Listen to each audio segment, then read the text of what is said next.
비트코인 왕자입니다.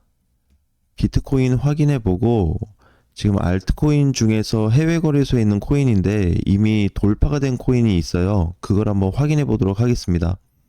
자, 어제 봤던 것처럼 지금 비트코인은 상단에서 추세나 이런 부분들이 아직 뚫리지 않은 상황이죠. 그래서 오늘도 보게 되면 마찬가지지만 상승 시도가 나오고 있습니다. 바닥까지 아직 오지도 않았고 반등 위치로 잡혀 있는데 이게 이제 반등이 왜 나왔냐? 분봉상에서 반등 포지션이 나왔을 뿐입니다. 근데 단기 반등이에요. 근데 이제 거래도 좀 들어온 것처럼 크게 보여지긴 하지만 일봉에서 보면 거래가 크진 않습니다. 그래서 여전히 상단에 대한 부분을 남겨놓고 있기 때문에 현재 가격부터 상단까지 약 3.6에서 3.7% 정도 남았거든요. 이게 뚫려야 됩니다. 이 공간이, 그러니까 여기 뚫릴 때까지는 비트코인 지금 반등 자체가 정상이냐 아니냐 이렇게 따지기는 좀 어려울 것 같아요. 지금 대표적으로 봐야 되는 게 터보 코인인데 해외 거래소 코인이에요. 자, 이거를 이제 보는 이유가 뭐냐면 그동안에 한 번도 넘지 못했던 구간이 뚫렸습니다. 이번에 이제 잘 봐야 되겠죠. 대부분 국내 거래소 코인들도 마찬가지인데 여기가 이제 10월 10일이에요. 폭락 나왔을 때가. 그리고 나서 더 빠졌죠. 근데 이제 그 반등이 나왔다가 또 빠졌잖아요. 이번 시장 흔들리면서. 이 모든 거를 다 맞았거든요. 그게 다 맞았는데도 불구하고 지금 알트코인들이 정상입니다. 네, 이 정상에 대한 부분을 조금 더 구체적으로 얘기해 볼게요. 일단 터보 관점으로 봤을 때는 앞전 돌파가 이제 실패가 되었는데 꼭 저점에서 올라왔기 때문에 저항 돌파로 무조건 뚫렸다 이렇게 얘기할 수는 없습니다. 즉 이 공간을 놓고 보게 되면 오늘 자리가 돌파 자리고 최근에 올라왔었던 고점 자리는 돌파 실패 자리로 봐야 될 것 같아요.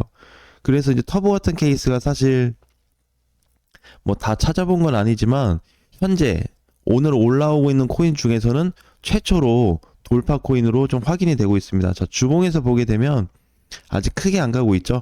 네, 하지만 주봉에서도 이번 주 돌파 시도가 계속 될 것 같고, 그러면 일봉에서 뚫렸고 이제 시간이 5분밖에 없기 때문에 일봉은 거의 마감이 됐고 주봉상까지 확정이 되어진다면 월봉이 거의 확정시 될 겁니다.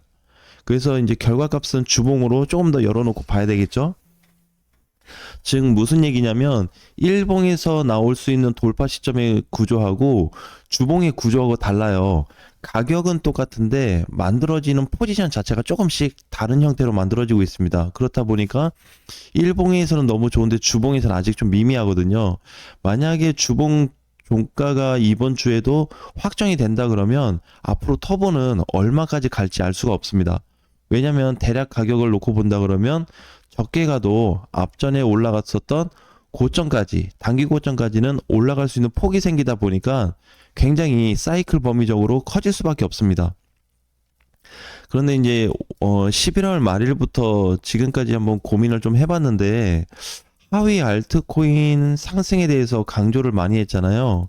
사실 오늘 반등이 나오고 있지만 국내 거래소 알트코인들 입장을 보게 되면 그렇게 막 크게 시원하게 올라가지는 못하고 있습니다.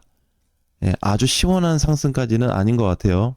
자, 그러면 이제 여기서 이제 문제가 되는 건 뭐냐면 하위 알트가 상승으로 갈 수 있는 조건이 너무 좋은데 여기에서 뭐 비트가 같이 가줘서 올라가든 이더 때문에 올라가든 이제 이런 게 좀 의미가 없어진 것 같아요. 그래서 결국에 하위 알트가 반등 조건이 좋게 갖춰져 있다는 거는 어느 시장 포지션을 놓고 보더라도 땡길 수밖에 없는 구조더라. 즉 비트가 빠지더라도 알트를 땡길 거고 비트가 못 가도 알트코인들은 상방으로 올라갈 수 있는 조건이 앞으로 계속 커질 거라는 얘기예요. 그게 꼭 비트다 이더다 이렇게 단정 지을 수는 없는데 이게 지수가 될 수가 있고 아니면 이벤트 거리가 될 수도 있겠죠. 그 다음에 이제 개별 코인들 이슈가 될 수 있는데 여기서 뭐가 나올지 모릅니다. 지금도 동향을 보게 되면 최근에 이제 못 갔던 코인들을 봤을 때 뭐 예를 들자면 뭐 아무거나 뭐 펭구 기준으로 놓고 본다 일봉으로 그러면 얘도 조정을 똑같이 받았거든요. 근데 오늘 반등만 가지고 얘를 좋다고 할 수는 없잖아요. 그래서 지금 보게 되면은 장중에 19%까지 올라왔고 마감이 잘 되었지만 결국에 돌파로 좀 이어지는 그런 코인들 중에 하나입니다. 그래서 이제 이런 코인들을 우리가 이제 관심 있게 봐야 돼요. 왜 그러냐면 솔직하게 이번에 떨어지면서 다 실망했잖아요. 이틀 전만 해도 9%에서 10% 빠졌는데 이거 시장 가겠냐? 이제 이러면서 준비해놨던 거 약간 조정도 좀 했을 거고 멘탈도 어느 정도 많이 흔들렸을 거라고 저는 보고 있기 때문에 지금 이제 이런 부분으로 볼 게 아니라 전체 반등에 대한 구조가 앞으로 계속 강해질 거예요. 그래서 아까 봤었던 터보 같은 케이스도 마찬가지지만 지금 단기 형태로 놓고 보게 되면 펜구 같은 기준도 돌파로 봐야 되겠죠. 단기 돌파가 성립이 됐고 주봉에서는 이제 이번 주에 될지 말지 이것도 지켜봐야 될 부분입니다. 그래서 우리가 이제 느끼지 못하는 부분이 뭐냐면 안 가지 않냐 이게 아니고 밀렸다 반등 밀렸다 반등인데 이 구간에서 그냥 우리끼리 힘들어 했던 거예요. 지금 대부분의 코인들을 다 못 간 것도 마찬가지고 찾아보면 여기 바닥에 그대로 있거나 좀 올라가서 이 정도 올라온 선밖에 없거든요. 대부분 다 이 정도 사이클이에요. 그래서 지금 이제 오늘 종가 마감 이후에 지금 시장들을 보게 되면 대부분 다 반등이 나왔죠. 뭐 어제 나왔든 지금 나오고 있든 계속해서 이제 반등이 나오고 있기 때문에 이런 부분들을 잘 관심 있게 보셔야 될 것 같아요. 그래서 결국 팩트는 12월이 들어온 시점에 이 부분이 굉장히 강해지고 있거든요. 그래서 이미 이제 과거형이죠. 돌파가 된 코인이 있고 돌파 코앞에 있는 코인들이 있고요. 이런 게 지금 다수가 생겼습니다. 굉장히 많아졌어요.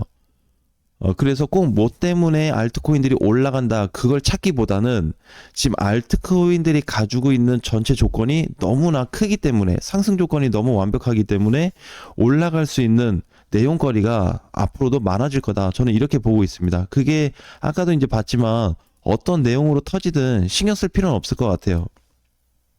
왜 그러냐면 이쪽에서 어떤 이벤트 때문에 터졌다라고 가정한다면 우리가 이 이벤트를 미리 알 수 있을까요? 여러 가지 노출된 게 많아요, 지금. 어떤 뉴스나 내용이나 이벤트 거리가 너무 많은데 그 중에서 이번에 이게 터질 거야라고 장담할 수 있나요? 못 한단 말이에요. 그러니까 하위 알트코인들이 그냥 상승 조건을 갖춘 것만으로도 어떤 이슈되는 부분들이 등장이 될 거다. 그게 비트든 이더든 외부 이슈가 됐든 어쨌든 그 상황에 맞춰서 하위 알트 공략해야 되는 부분에 집중을 해야 되지 이 기사가 뭘 터질까에 대해서 찾아보기보다는 그거는 시장이 끝나고 찾아봐도 되거든요. 미리 찾아봐야 정확한 답을 알 수가 없습니다. 그러니까 하위 알트가 갈 수 있는 조건에 어떤 부분에서 이제 그게 발생이 될지 그런 내용을 그 뒤에 가서 찾아보면 될 것 같고 현재는 코인에 집중하자. 왜 그러냐면 이제 저항을 뚫고 막 넘어갈 준비를 하고 있기 때문에 막상 이 구간에서 넘어가지 못하는 상황에서 이것 따지고 저거 검토해봐야 올라가 버리면 이미 다 놓쳐버리거든요. 그리고 이제 신규로 들어오신 분들이 지금 사가지고 뭘 공략하겠다 이런 건 괜찮지만 기존부터 보유해가지고 지금 끌고 오신 분들은 이번에 이거 놓치면 굉장히 타격이 클 거예요. 타격 엄청나게 클 겁니다. 왜? 전체 계좌가 완전히 망가질 수도 있기 때문에 정확한 결과까지는 지켜보고 뭐 하자? 대응하자. 이거 보고 대응하는 거지. 대응하고 나서 결과를 보는 건 아니거든요. 그래서 반드시 이번 시장에 대한 결과값을 지켜본 다음에 전체 시장이 진짜 코인들을 개별 코인들이 어떻게 흘러가는지를 봐야 됩니다. 제가 그래서 오늘 썸네일을 좀 자극적으로 썼어요. 초토화 된다는 말이 사실 다 사라진다는 얘기인데 그 의미를 이제 뭘로 바꿔서 생각했냐면 저점에 온 알트코인들이 이 바닥을 이제 볼 수 없을 거다. 이제 그 바닥이 없을 거다라는 얘기에서 이제 내용을 넣은 거예요. 그래서 어떻게 보면 좀 자극적인 부분이 있을 수 있겠지만 지금 위치에서는 그만큼 자극적이어도 현재 시장 상황의 내용을 알아가는 게 중요한 거지. 뒤에 터질 수 있는 부분은 그 뒤에 가서 다시 한번 얘기해 볼 수 있는 거잖아요. 그래서 현재 시장에 만들어진 알트코인들 모든 포지션에 대해서 집중해야 되는 구간이 드디어 왔습니다. 오래 걸렸어요. 왜 그러냐면 이게 참 어려웠던 게 이제 예를 들어서 이런 거예요. 이게 하락이 됐잖아요. 하락됐다가 반등 나왔다가 또 하락됐다가 반등 나와서 급등 나왔는데 장중에 다 빠졌어요. 시장 밀린다고. 비트코인하고 다 빠지니까 다 빠졌어요. 근데 이런 반등을 예상할 수 있었겠냐? 못하죠. 어제 당장 빠졌는데. 대신에 뭐를 좀 집중해서 볼 수 있어요? 하위 알트코인들에 대한 강세 부분은 지속이 되고 있다는 거. 이 포인트를 만약에 담고 있었다면 이상해 보이지 않습니다. 전혀. 근데 만약에 이런 관점이 없는데 야 이거 반등 왜 나왔어? 이렇게 되면은 또 가서 찾아보는 게 뭐예요? 뉴스를 좀 찾고 있겠죠. 어차피 분봉상에서 중장기 분봉상이 있어요. 4시간 이상에서 12시간 사이가 되는데 그 사이에서 나타나고 있는 부분에서 반등 위치는 어제 나타났습니다. 저녁부터 초저녁부터 나타나서 오늘 아침 결과가 이렇게 나온 거예요. 그렇기 때문에 이 결과로 인해서 이미 뚫어진 코인들이 있고 다수가 이제 코앞에 와 있기 때문에 돌파 직전에 있는 코인들도 많기 때문에 신경 써서 봐야 되는 상황이다. 이렇게 한번 볼 수 있습니다. 오늘도 뭐 레이디움이나 아니면 뭐 슈퍼버스 같은 코인들이 다시 한번 올라가 주는데 아침장이라서 좀 약하긴 하지만 앞으로 어떻게 더 흘러갈지 한번 지켜봐야 될 것 같고 그 다음에 아까도 봤었던 터보 같은 코인들은 돌파가 됐는데 만약에 주봉에서까지 성립이 돼준다면 앞으로 얼마나 커질 수 있을까 이런 관점도 같이 한번 확인해 보셨으면 좋겠습니다. 오늘 저녁 라이브 방송에서 뵙겠습니다.